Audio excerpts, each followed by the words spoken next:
എന്തുകൊണ്ട് സ്ത്രീകൾക്ക് സൗജന്യ യാത്ര നൽകുന്നു?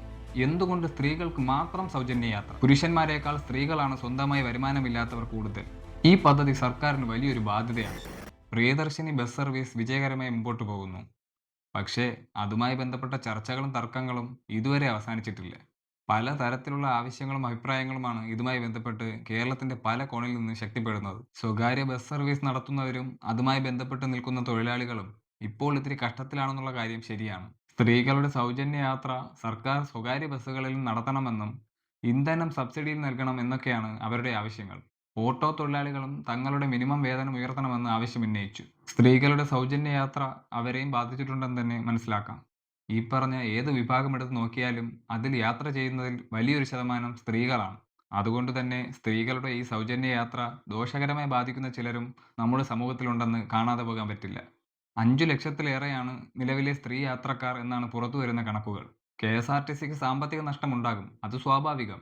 ആ നഷ്ടം നികത്തുന്നതിനായി 800 കോടി രൂപ വകമാറ്റിയിട്ടുണ്ടെന്ന് മുഖ്യമന്ത്രി അറിയിച്ചു.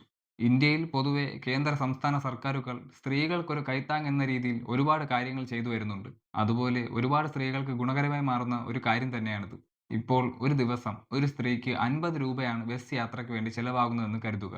ആ 50 രൂപ ഒരു മാസത്തെയോ ഒരു വർഷത്തെയോ ഒക്കെ കണക്ക് വെച്ച് നോക്കുമ്പോൾ വലിയൊരു തുക സേവ് ചെയ്യാൻ കഴിയും. ഈ പദ്ധതിയെ പോസിറ്റീവായി കാണുന്നവരുമുണ്ട്, നെഗറ്റീവായി കാണുന്നവരുമുണ്ട്. അതുമായി ബന്ധപ്പെട്ട് പൊതുവെ ഉയർന്നു വന്ന ഒരുപാട് ആവശ്യങ്ങളും അഭിപ്രായങ്ങളും എന്തൊക്കെയാണെന്ന് നമുക്ക് ഈ വീഡിയോയിലൂടെ ചർച്ച ചെയ്യാം. പദ്ധതിയുമായി ബന്ധപ്പെട്ട് പൊതുവെ ഉള്ള 1-2 ചോദ്യങ്ങൾ നമുക്ക് എന്തൊക്കെയാണെന്ന് നോക്കാം. ആ ചോദ്യങ്ങൾക്ക് പോസിറ്റീവായി കാണുന്നവരും നെഗറ്റീവായി കാണുന്നവരും പറയാൻ സാധ്യതയുള്ള ഉത്തരങ്ങൾ നമുക്ക് പരിശോധിക്കാം. എന്തുകൊണ്ട് സ്ത്രീകൾക്ക് സൗജന്യ യാത്ര നൽകുന്നു? നമ്മുടെ രാജ്യം നിരവധി അനവധി കാര്യങ്ങളിൽ വികസനം കൊണ്ടുവരുന്നുണ്ടെങ്കിലും ഇന്ന് ഈ 2026 എത്തി നിൽക്കുന്ന സമയത്തും സ്ത്രീകൾക്ക് പൂർണ്ണ സ്വാതന്ത്ര്യവും വിവിധ മേഖലകളിൽ തുല്യ തൊഴിലവസരവും തുല്യ വേതനവും നൽകാൻ സമൂഹം തയ്യാറാവാത്ത സാഹചര്യമുണ്ട്. നമുക്കിടയിൽ നല്ലൊരു ശതമാനം സ്ത്രീകൾ സ്വന്തമായി വരുമാനമില്ലാത്തവരും അവരുടെ ഏതൊരു ആവശ്യത്തിനും മറ്റുള്ളവരോട് പണം ചോദിക്കേണ്ട സാഹചര്യത്തിലുമുള്ളവരാണ്. അത്തരം സ്ത്രീകൾക്ക് ഈ പദ്ധതി ഒരു വലിയ സഹായമാണ്.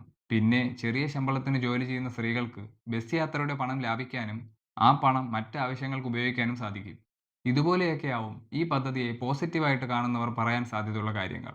ഈ പദ്ധതി സർക്കാരിന് വലിയൊരു ബാധ്യതയാണ്. ഈ സൗജന്യ യാത്ര ഉപയോഗിക്കുന്നവരിൽ നല്ലൊരു ശതമാനം ഏതെങ്കിലുമൊക്കെ ജോലിക്ക് പോകുന്ന സ്ത്രീകളായിരിക്കും. അതുപോലെ യാത്രയ്ക്കുള്ള പണം മാത്രം നൽകിക്കൊണ്ടിരുന്ന വീട്ടുകാർ നീ പ്രിയദർശിനിയിൽ പോയാൽ മതി എന്ന് പറഞ്ഞ് ഇന്നലെ വരെ നൽകിക്കൊണ്ടിരുന്ന പണം നൽകാതെ വരും.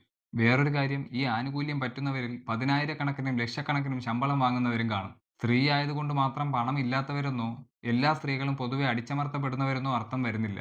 പഴയ കാലത്തെ അപേക്ഷിച്ച് വലിയൊരു ശതമാനം സ്ത്രീകൾ ഇന്ന് സ്വന്തം കാലിൽ നിൽക്കുന്നവരാണ്. ഒരുപക്ഷെ എന്തെങ്കിലും വെല്ലുവിളി നേരിടുന്നവരാണെങ്കിൽ സ്ത്രീ സൗഹൃദ നിയമങ്ങൾ തുണയായി കൂടെയുണ്ട്. പദ്ധതിയെ നെഗറ്റീവായി കാണുന്നവർ ഈ തരത്തിലാവും പറയുക. അടുത്ത ചോദ്യം, എന്തുകൊണ്ട് സ്ത്രീകൾക്ക് മാത്രം സൗജന്യ യാത്ര? പുരുഷന്മാരെക്കാൾ സ്ത്രീകളാണ് സ്വന്തമായി വരുമാനമില്ലാത്തവർ കൂടുതൽ. ഇനി ഉണ്ടെങ്കിൽ തന്നെ അതിൽ വലിയൊരു ശതമാനവും ചെറിയ ശമ്പളം കൈപ്പറ്റുന്നവരാണ്. സ്ത്രീ സൗഹൃദ നിയമങ്ങൾ ഉണ്ടെങ്കിലും സമൂഹം പലപ്പോഴും പല കാര്യത്തിലും സ്ത്രീ പുരുഷനൊപ്പം തുല്യാണ് എന്ന് അംഗീകരിക്കാത്ത സാഹചര്യം നിലവിലുണ്ട്. ഗാർഹിക പീഡനങ്ങളിൽ നിന്നും രാത്രി കാലങ്ങളിൽ ഉണ്ടാകാൻ സാധ്യതയുള്ള അതിക്രമങ്ങളിൽ നിന്നും സ്ത്രീ ഇന്നും മോചിതയല്ല. അതുകൊണ്ട് പുരുഷനേക്കാൾ ഇത് അർഹിക്കുന്നത് സ്ത്രീകളാണ് എന്നാണ് ഒരു വിഭാഗം. പുരുഷന്മാരെല്ലാം സമ്പന്നരല്ല. എല്ലാ പുരുഷന്മാരും ആരോഗ്യവാന്മാരുമല്ല. എത്ര ജോലി ചെയ്തിട്ടും വീട്ടിലെ ചിലവുകളെല്ലാം കഴിഞ്ഞ് കയ്യിൽ ഒരു രൂപ ഇല്ലാത്ത പുരുഷന്മാരുണ്ട്. ആരോഗ്യ പ്രശ്നങ്ങൾ നേരിടുന്ന പുരുഷന്മാരുണ്ട്. പല സാഹചര്യങ്ങൾ കാരണം ഒരു ജോലിക്കും പോകാൻ കഴിയാത്ത പുരുഷന്മാരുണ്ട്. വിദ്യാർത്ഥികളുണ്ട്.